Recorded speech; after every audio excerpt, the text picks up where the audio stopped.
ಈಗಾಗಲೇ ಬೆಳಗಾವಿ ಲೋಕಸಭಾ ಕ್ಷೇತ್ರದ ರಿಸಲ್ಟು ಬಂದಿದೆ ಮತ್ತು ಇಲ್ಲಿಂದ ಅಲ್ಲಿ ಹೋಗುವಾಗ ಹೇಳಿದ್ದೆ ನಾನು ಅಲ್ಲಿ ಹೋಗಿ ಭಾರತೀಯ ಜನತಾ ಪಾರ್ಟಿ ಸ್ಪರ್ಧೆ ಮಾಡಿ ಭಾರತೀಯ ಜನತಾ ಪಾರ್ಟಿ ಪರವಾಗಿ ಅಲ್ಲಿ ಬೆಳಗಾವಿ ಜನತೆ ಆಶೀರ್ವಾದ ತೊಗೊಂಡು ಆರ್ಸಿ ಬರ್ತೀನಿ ಅಂತ ಹೇಳಿದೆ. ಅದೇ ರೀತಿ ನಾನು ಬೆಳಗಾವಿಗೆ ಹೋದಾಗ ಭಾಳ ಒಂದು ಆತ್ಮೀಯತೆಯಿಂದ ಭಾಳ ಪ್ರೀತಿ ವಿಶ್ವಾಸದಿಂದ ಅವ್ರು ಬರಮಾಡಿಕೊಂಡು ಭಾಳಷ್ಟು ಗೌರವ ಕೊಟ್ಟರು ಮತ್ತು ದೊಡ್ಡ ಪ್ರಮಾಣದಲ್ಲಿ ಆಶೀರ್ವಾದ ಮಾಡಿದರು.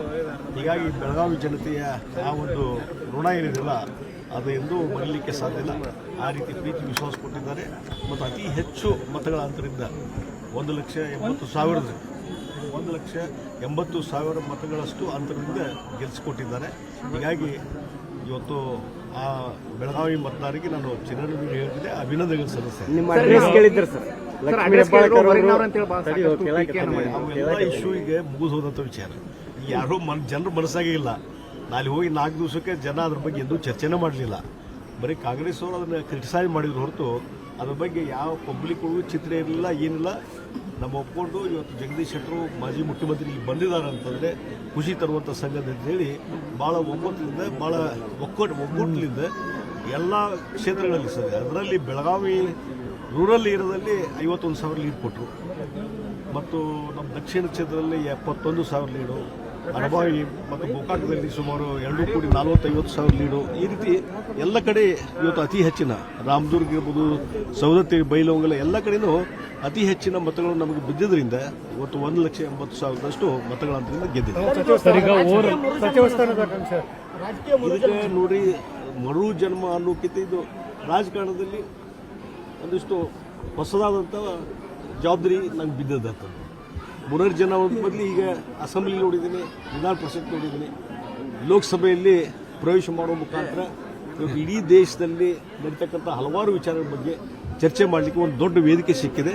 ಆ ಅವಕಾಶ ಇವತ್ತು ಬೆಳಗಾವಿ ಜನ ಕೊಟ್ಟಿದ್ದಾರೆ. ಜವಾಬ್ದಾರಿ ನಾನು ಯಾವುದೇ ನಿರೀಕ್ಷೆ ಇಲ್ಲ. ಯಾವಾಗಲೂ ನಾನು ಮೊದಲು ಹೇಳಿದ್ದೀನಿ, ಲೋಕಸಭಾ ಚುನಾವಣೆ ಸ್ಪರ್ಧೆ ಮಾಡಿದ್ರೆ ಮಾಡ್ತೀನಿ ಪಾರ್ಟಿ ಅಂತ ಹೇಳಿದ್ರು, ಅವಕಾಶ ಕೊಟ್ಟರು. ಅದೇ ರೀತಿ ಮುಂದೆ ಪಕ್ಷಕ್ಕೆ ಬಿಡ್ತೀನಿ. ಯಾವ ಜವಾಬ್ದಾರಿ ಕೊಡ್ತಾರ ಆ ಜವಾಬ್ದಾರಿ ಮಾಡ್ತೀನಿ. ಈಗಾಗಲೇ ಅಲ್ಲಿ ಹಲವಾರು ವಿಚಾರಗಳನ್ನು ಹೇಳಿದ್ದೀನಿ. ಆ ಒಂದು ಬೆಳಗಾವಿ ಲೋಕಸಭಾ ಕ್ಷೇತ್ರ ಮಾದರಿ ಲೋಕಸಭಾ ಕ್ಷೇತ್ರ ಮಾಡಬೇಕು, ಅತಿ ಹೆಚ್ಚು ಉದ್ಯೋಗಗಳನ್ನು ಸ್ಥಾಪನೆ ಮಾಡಿ ಅಲ್ಲಿ ಜನರಿಗೆ, ಅಲ್ಲಿ ಯುವಕರಿಗೆ ಉದ್ಯೋಗ ಅವಕಾಶ ಕೊಡಬೇಕು ಅನ್ನುವಂಥದ್ದು ಹಲವಾರು ವಿಚಾರ ಹೇಳಿದ್ದೀನಿ. ಮತ್ತು ಇದು ದಿಲ್ಲಿಗೆ ಹೋಗಿ ಬಂದ ಮೇಲೆ, ನಾನು ನಾಳೆ ದಿಲ್ಲಿಗೆ ಹೋಗ್ತಾ ಇದ್ದೀನಿ. ದಿಲ್ಲಿಗೆ ಹೋಗಿ ಬಂದ ಮೇಲೆ ಅಲ್ಲಿಯ ಇಂಟೆಲೆಕ್ಚುಯಲ್ಸು ಮತ್ತು ಅಲ್ಲಿ ಪ್ರಮುಖರ ಮತ್ತು ಚೇಂಬರ್ ಆಫ್ ಕಾಮರ್ಸು, ಇಂಡಸ್ಟ್ರಿಸ್ಟು, ಅಲ್ಲಿ ಬೆಳಗಾವಿ ಪ್ರಮುಖರು ಎಲ್ಲರದ್ದು ಸಭೆ ಸೇರಿಸ್ತೇನೆ ಮತ್ತು ಗ್ರಾಮೀಣ ಭಾಗದ ಹಿರಿಯರನ್ನು ಸಭೆ ಸೇರಿಸಿ ಅವ್ರ ಜೊತೆ ಸಮಾಲೋಚನೆ ಮಾಡಿಕೊಂಡು ಬೆಳಗಾವಿಗೆ ಏನೇನು ಆಗಬೇಕು, ಯಾವ ಯೋಜನೆ ಅಪೂರ್ಣವಾಗಿದ್ದಾವೆ ಅದೆಲ್ಲವನ್ನೂ ಚಿಂತನೆ ಮಾಡುವಂಥ ಕೆಲಸ ತೀವ್ರಗತಿಯಿಂದ ಪ್ರಹ್ಲಾದ್ ಜೋಶಿ ಮತ್ತು ಜಗದೀಶ್ ಶೆಟ್ಟರ್ ಹೇಳ್ತಿದ್ರು ಸರ್, ಜಗದೀಶ್ ಶೆಟ್ಟರ್ ಅಬ್ಸೆನ್ಸ್ ಒಳಗೆ ಪ್ರಹ್ಲಾದ್ ಜೋಶಿ ಲೀಡ್ ಕಡಿಮೆ ಆಯ್ತಾ? ಇಲ್ಲ, ಅದು ನಾನು ಪೂರ್ತಿ ಇಲ್ಲಿ ಎನಲೈಸಿಸ್ ಮಾಡಿಲ್ಲ. ಎಲ್ಲೆಲ್ಲಿ ಕಡಿಮೆ ಆಯಿತು, ಮತ್ತೊಂದು ಏನಾಯಿತು, ನಾನು ಎನಲೈಸಿಸ್ ಮಾಡೋಕ್ಕೆ ಹೋಗಿಲ್ಲ. ಹೀಗಾಗಿ ಈ ಒಂದು ರಿಸಲ್ಟ್ ಬಂದದ ರಿಸಲ್ಟ್ ಅಷ್ಟೇ. ಅಲ್ಲ ಸರ್, ಈಗ ಜೋಡೆತ್ತುಗಳಿಬ್ರು ಕೂಡ ಸಂಸತ್ ಮಾಡಿದ್ರು ಸರ್, ಎಲ್ಲ ಅವಕಾಶ. ಈಗ ಇವ್ರು ನಮ್ಮ ವಿಶ್ವೇಶ್ವರ ಹೆಗಡೆ ಕಾಗೇರಿ ಅವರು, PC ಮೋಹನ್ 94ದಾಗ 3 ಜನ MLA ಆಗಿ ಎಂಟ್ರಿ ಆಗಿದ್ವಿ. ಮೊನ್ನೆ ಹೆಗಡೆ ಅವರು ಕೂಡಿದಾಗ ಹೇಳ್ತಿದ್ರು, ನೋಡ್ರಿ ನಾವು ನೀವು ಮತ್ತು PC ಮೋಹನ್ 3 ಜನ ಈ 94 ಬ್ಯಾಚು ಈಗ 2024 ಬ್ಯಾಚ್ ಪಾರ್ಲಿಮೆಂಟ್ ಹೊಂಟಿದೀವಿ ಅಂತಂದ್ರು. ಇವು ಕಾಕತಾಳೀಯ ಅಷ್ಟೇ.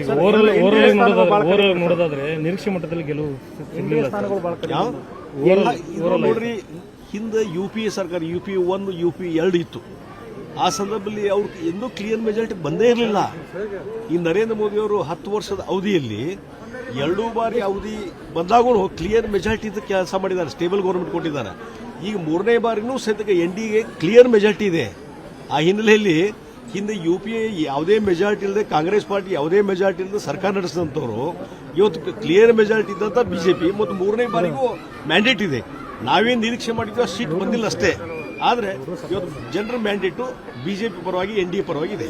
ಎಷ್ಟು ನಿರೀಕ್ಷೆ ಕಡಿಮೆ ಆಗಲಿಕ್ಕೆ ಕಾರಣ ಏನಂತ? ಬಿಜೆಪಿ ಸೇರಿದಾಗ ನಿಮಗೆ ವೆಲ್ಕಮ್ ಮಾಡೋಕ್ಕೂ ಕೂಡ ಯಾರು ಬಂದಿರಲಿಲ್ಲ. ಇವತ್ತು ನಿಮ್ಮ ವಿಜಯೋತ್ಸವದಲ್ಲಿ ಪಾಲ್ಗೊಳ್ತಾ ಇದ್ದಾರೆ, ಅನಿಸ್ತಾ ಇದೆ ಸರ್?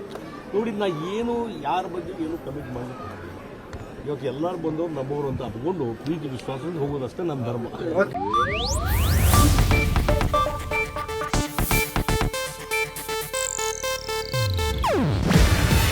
ಇದು ಏಷ್ಯಾನೆಟ್ ನ್ಯೂಸ್ ನೆಟ್ವರ್ಕ್ ಪ್ರಸ್ತುತಿ. ನೀವು ನೋಡ್ತಿದ್ದೀರಾ ಏಷ್ಯಾನೆಟ್ ಸುವರ್ಣ ನ್ಯೂಸ್.